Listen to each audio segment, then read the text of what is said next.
안녕하세요. 새해 복 많이 받으십시오. 글로벌 시장부터 국내 시장 그리고 초대형주부터 ETF 그다음에 중소형주, 테마주 심지어 이제 미국 주식까지도 이렇게 초스펙트럼으로 하는 전문가는 거의 없습니다. 그리고 요즘 시장에 좀 약간 착각하기 쉬운 게 어떤 거냐면 내가 실력이 막 좋아서 막 돈을 번다고 생각하시는 그러신 분들이 좀 착각할 수도 있는 그런 시장이에요. 하지만 지금 시장은 아니에요. 시장이 벌어주는 시장이야. 시장은 그렇지 않죠. 올라갔다 내려갔다 올라갔다 내려갔다 이렇게 반복합니다. 이럴 때 열심히 벌어놓고 또 조정장이 있을 때 또 열심히 대응하고 뭐 이렇게 반복하는 겁니다. 자, 우리 시장 한번 살펴보겠습니다. 다우 지수가 플러스 0.65%, 나스닥이 플러스 0.14%, S&P 500이 플러스 0.64% 이렇게 혼조세 마감을 또 밀리다가 상승 마감을 했습니다. 실업자 수가 2주 연속 감소세를 이어가면서 고용 회복의 조짐을 보였다. 뭐 이렇게 설명이 되어 있었어요. 이날 미 노동부는 실업 수당 청구가 78만 7천 건으로 전주 대비 좀 많이 19,000건 줄었다. 뭐 그렇게 얘기했죠. 하지만 이제 2월 달에는 주간 실업 수당 청구 건수가 20만 건이었어요. 완전 고용 상태였어요. 그 다음에 지금 미국하고 EU 무역 분쟁 진행 중입니다. 자, 첫 번째는 미국이 EU의 에어버스 보조금을 놓고 16년째 갈등 중에 있습니다. WTO에서 EU 에어버스 보조금을 불법으로 인정해서 미국한테 보복 관세 권한을 부여를 했어요. 그러니까 미국이 이제 유럽산 와인, 위스키 등에 약 8조 원 규모의 관세를 부과를 했습니다. 그러니까 EU도 미국이 보잉을 불법 지원했다며 40억 달러 상당의 보복 관세를 보잉에 부과를 했어요.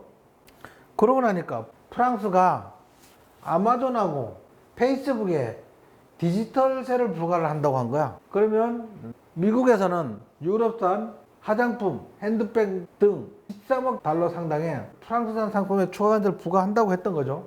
미국은 자국 IT 기업들에 대한 차별이라고 주장하며 오바마 행정부 때부터 디지털세에 반대했는데 바이든 당선인 역시 반대를 하고 있습니다. 그래서 그 디지털세가 하도에 떠오르고 있어요. 그래서 이것 때문에 지금 전운이 더 감돌고 있습니다.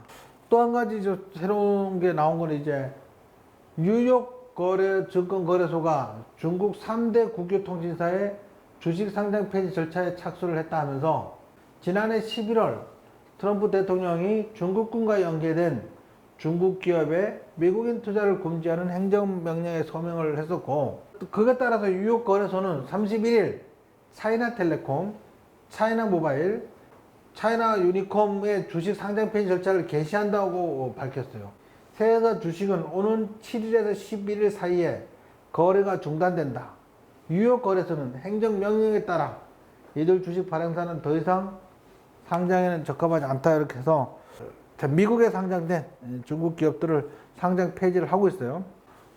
트럼프 행정부는 11월 10일 중국군이 소유했거나 통제하는 중국 기업에 대한 미국인 투자를 금지하는 행정명령에 서명을 했고, 대선 패배 후에도 중국 때리기를 계속하고 행정명령에 따라 11일부터 미국 투자자가 해당 중국 회사의 주식을 사고 파는 것을 금지시켰어요.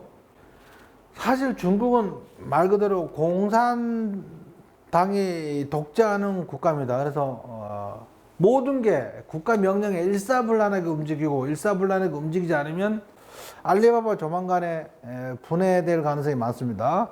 8월 달인가 중국 공산당 고위직들 앉혀있는 데서 알리바바 회장 마인이 직언을 좀 했었는데 우리나라 뭐 금융은 좀 너무 후졌다 그런 식으로 막 얘기를 하고 나서 엔트 그 자회사 상장도 금지시켜 버렸고요.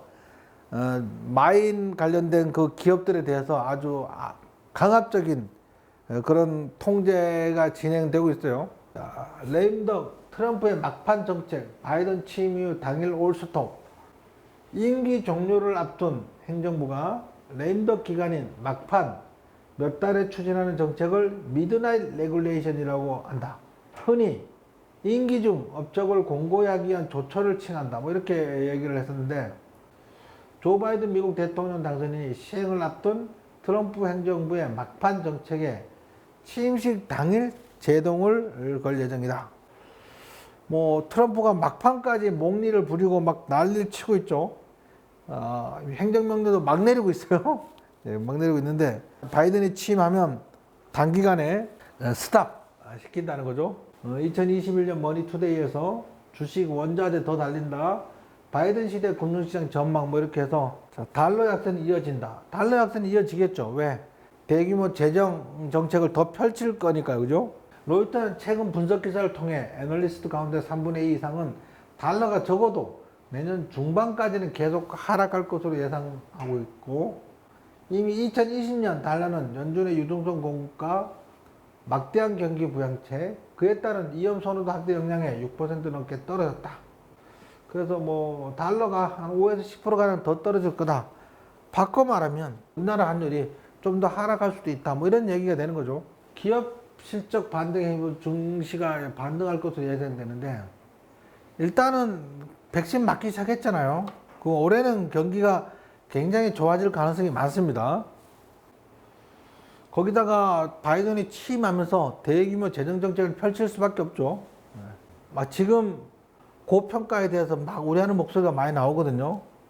그럴 때 조정이 나오지 않아요. 모든 사람들이 다 강세론을 찬양할 때 나와요. 지금은 막 염려하는 사람들이 많잖아요.